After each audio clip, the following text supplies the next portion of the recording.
We can speak now to Labour's Nick Thomas-Symonds. Great to have you on Good the programme today. Here we go, day one of the election campaign. We're talking a lot about immigration because last year net migration was 685,000. Is that too high?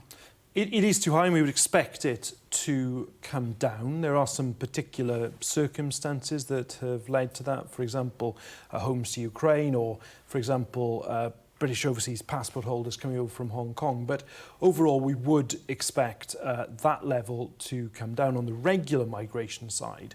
But obviously, the government needs to be acting on the irregular migration side as well. We're up to nearly 10,000 people. We'll talk about that in a moment, but just to focus on the legal migration numbers, you've said that that's too high. So what level would you like it to be at? Well, I'm not going to put a figure on it because we've seen the damage that does to the debate before. I mean, we've just seen that figure of 685,000. When the Conservatives first came to power in 2010, their objective was to get that figure down to the tens of thousands. They never achieved it, and it really did contribute to a lack of trust in this debate. I mean, Labour hasn't got a great record on this either, have you? Net migration was 5 times higher when you left power in 2010 than when you came in 1997. Yes, but the raw numbers are a lot lower, though. That but it's not a great record. But the numbers were a lot lower then. I mean, what we've seen really is this enormous still 5 increase. Times higher. Yes, the actual number's very low. I mean, in comparison... So it was fine then? No. It was OK? No, I'm not saying it's OK. I'm making the point that it was nowhere near 685,000. It was at a much lower level. I'm not dismissing its significance, but that's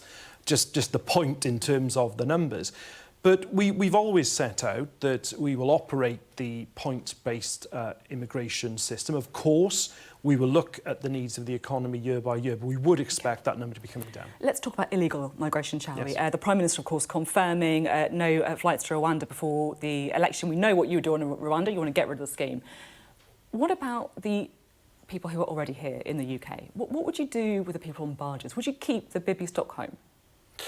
Well, we've always said that whether it is the Bibi Stockholm or whether it is the military camps, whether it's the hotels, we want to get back to a situation where we are only using the long-standing asylum accommodation that we've used for a number of years without issue. So that's what we have to do. Why? Because it is, firstly, it isn't pleasant for those people, but secondly, it is extraordinarily bad value for the taxpayer. So just to be clear, if Labour come into power, you're going to try and move people off the barges, off the Bibi Stockholm, and put them into different... Is that right? No, hang on.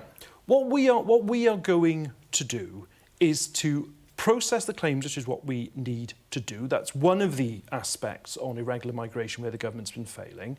We also need to get more returns agreements in place so that people who are not entitled to be here can be returned. That's easier said than done, isn't it? Look, everyone wants a return agreement with France, but they said they won't make a bilateral returns agreement. They said it's got to go through the EU, don't they? Well, it's not that simple.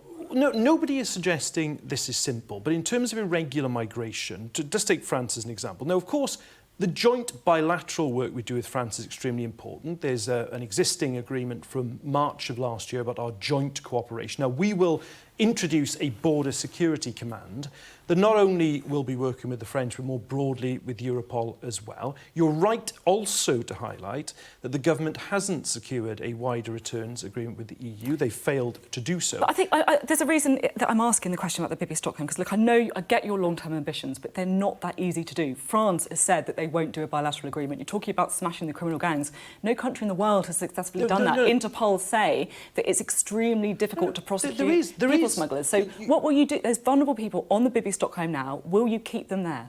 No, hang on. There is a bilateral agreement with France. It isn't a bilateral returns agreement, but there is a bilateral agreement in place about joint cooperation across the channel. There's no bilateral returns agreement with France. No, because that needs to be on an EU-wide basis. But we want to achieve a situation where you don't need the Bibi Stockholm. You don't need. It's Labour policy to get rid of the Bibi Stockholm. Is that right? You don't. Hang on. You don't. We don't want to see people in hotels, or on the Bibi Stockholm, or in these military encampments. We want to get back, let me just speak here, we want to get back to a situation where we only use the long-standing asylum accommodation that was used for many years without an issue before the Conservatives lost control of our asylum system. I get that's the ambition, but forgive me if I'm a bit sceptical. I just can't see how you can move all these people out of hotels, out of the Bibi Stockholm. These are vulnerable people. They deserve to have a bit of security about what's going to happen. Of course they do, but you get there by driving down the asylum backlog. We've got like a permanent a backlog at the moment of tens of thousands of people, and they're there because of chronic incompetence on behalf of the government. That's why we've said we would actually be allocating the caseworkers that you need and have a proper returns and enforcement unit in the Home Office to get back control of our asylum system, which frankly has been in chaos under the Conservatives. OK, thank you very much indeed. Always good to have you on the show. Pleasure. Nick Thomas-Symonds there.